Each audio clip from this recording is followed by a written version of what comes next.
क्या आज सूरज पश्चिम से निकला है? मेरी सुबह तुमसे पहले कैसे हो गई?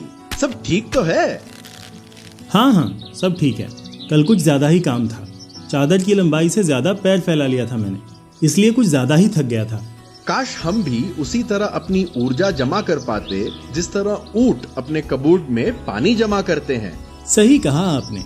खैर ये तो नहीं पता कि हम ऊंट की तरह बन सकते हैं या नहीं, लेकिन मैं ऊर्जा बचाने के लिए कुछ तरकीबों का उपयोग जरूर कर सकता हूँ। वैसे बचाने की बात से याद आया, पानी की बचत हम सीधे बुआई विधि में तो कर ही रहे हैं, और यही तरकीबें हमें रोपाई की खेत में भी अपनाना होगा। रोपाई के बाद पहले 2 सप्ताह में पौधों के विकास के लिए पानी बहुत जरूरी है, इसलिए रोपाई के ठीक बाद खेत की कम से कम 3 सेंटीमीटर पानी से सिंचाई करें।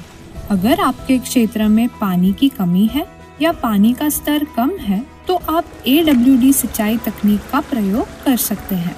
इसमें आप पानी पाइप की मदद से खेत में पानी के स्तर की निगरानी कर सकते हैं, ताकि आप बहुत जरूरी होने पर ही खेत में पानी छोड़ें। रोपाई के बाद 2 सप्ताह तक खेत में करीब 5 से 7 सेंटीमीटर पानी का होना जरूरी है, ताकि पौधों की जड़ें मिट्टी में अच्छी पकड़ बना सकें और पत्तियों का भी सही विकास हो सके। खेत में पानी के स्तर पर ध्यान देते रहें और आवश्यकता अनुसार पानी छोड़ते रहें। बाद में मिट्टी में नमी बनाए रखने के लिए 2 से 3 दिनों के नियमित अंतराल पर खेत की सिंचाई करें। सिंचाई की बात तो हो गई, चलिए अब जांच करते हैं खरपतवार के विकास की, और साथ ही जानते हैं कीटों के हमलों से कैसे बचा जा सकता है। यदि आपने 14 जून के आसपास रोपाई की है तो अभी फसल में खरपतवार को रोकने का प्रयास करना होगा, क्योंकि 1 हफ्ते में वो दिखाई देने लग सकते हैं। खरपतवार नियंत्रण के लिए बीज बोने के 2 से 3 दिन बाद प्री इमर्जेंट हर्बिसाइड का प्रयोग करें। बारिश के बाद तापमान में वृद्धि वातावरण में नमी को बढ़ाकर कीटों को आकर्षित कर सकती है। अगर कीटों का प्रभाव कम है तो रोपाई के बाद कम से कम 40 दिनों तक किसी भी प्रकार के कीटनाशक का प्रयोग न करें। यदि आपके खेत के नजदीक मधुमक्खी या ततैया पाए जाते हैं तो प्रयास करें कि वो आपके खेत की ओर आकर्षित हों। ये एक प्रकार के परजीवी हैं जो खेत में कीटों के आतंक को कम करते हैं। किसे मारने का इरादा है छोटे? सोचते रह जाएंगे आप भैया।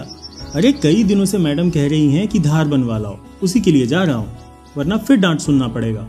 जंग से याद आया, हमें अपनी DSR खेत में जिंक की कमी की जांच कर लेनी चाहिए, जिसका पता हम भूरे जंग लगे हुए पत्तों से लगा सकते हैं।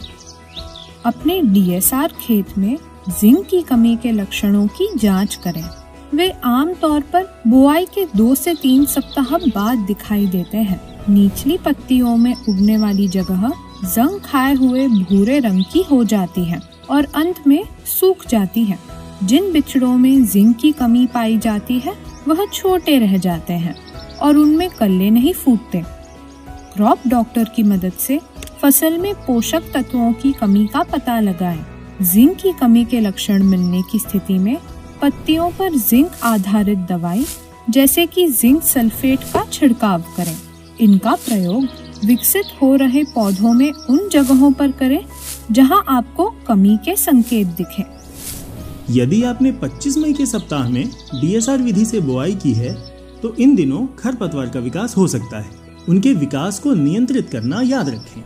बुआई के 3 से 6 सप्ताह बाद पोस्ट इमर्जेंट हर्बिसाइड का प्रयोग करें।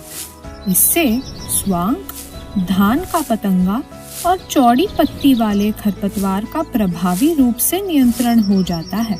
इसके बाद फिर से वीडर मशीन चलाएं। याद रहे कि बारिश होने पर खेत से पानी निकल जाने के बाद ही खाद डालें। DLCC का इस्तेमाल करके नाइट्रोजन का अनुमान लगाएं और ध्यान रखें कि उचित मात्रा से अधिक खाद का इस्तेमाल ना करें। सिंचाई हो बंधु समय समय पर, रोपाई के बाद ये भी रखें ध्यान न हो पानी भी बर्बाद। जिंक कमी के लक्षण ढूंढें जहाँ थी सीधे हुई बुआई, यदि दिखे प्रयोग करें फसल में सही दवाई। अगर आपको वीडियो पसंद आया हो तो कृपया इसे अपने साथी किसानों के साथ साझा करें और फार्म ज्ञान बांटें।